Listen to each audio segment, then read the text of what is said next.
Man who vanished, but never left Mike's script. It was a quiet night, in a small town in the United States. Nothing unusual ever happened there. People knew each other, trusted each other. But one night, something changed forever. A man named Daniel Harper simply disappeared. No warning, no message, no trace. One moment, he was there. And the next, he was gone. Daniel was 34 years old. He lived alone in a small house at the edge of town. He worked a normal job, had a quiet life. Nothing about him seemed strange. But after his disappearance, people started to notice things they had ignored before. The last time anyone saw Daniel was on a Friday evening. A neighbor said he was standing outside his house, just staring into the woods. Not moving, not speaking, just watching. The next morning, his front door was open. Lights were still on. His phone, his wallet, his keys were all inside. But Daniel was nowhere to be found. The police were called immediately. At first, they thought it was simple. Maybe he left. Maybe he needed space. But something didn't feel right. There were no signs of struggle. No broken windows. No forced entry. It was as if he just walked out and vanished into thin air. Then, things got even stranger. A few days later, a hiker came forward.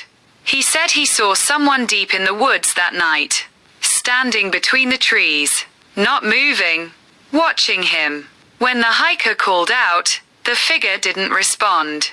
It just slowly stepped back into the darkness.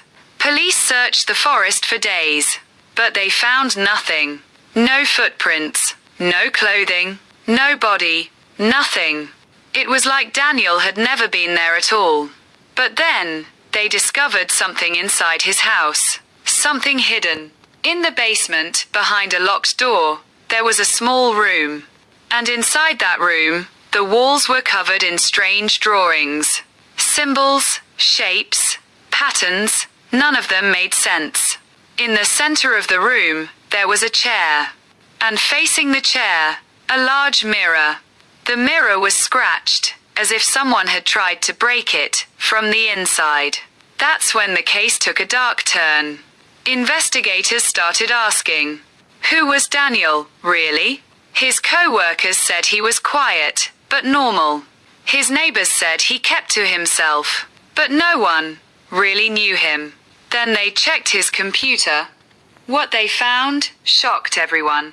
Dozens of searches about disappearing without a trace, how to erase identity, and something even stranger, how to leave without leaving. Weeks passed. The case went cold. No suspects, no answers. Until one night, something happened. A police officer was driving near Daniel's house, and he saw a light coming from inside.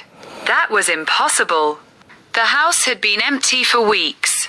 He stopped the car and slowly walked toward the door. It was slightly open, just like before. He stepped inside and called out, "Hello?" No answer. Then he heard something. A sound coming from the basement. Slow, soft, scratching. The officer froze. Then, he moved closer, step by step, down the stairs.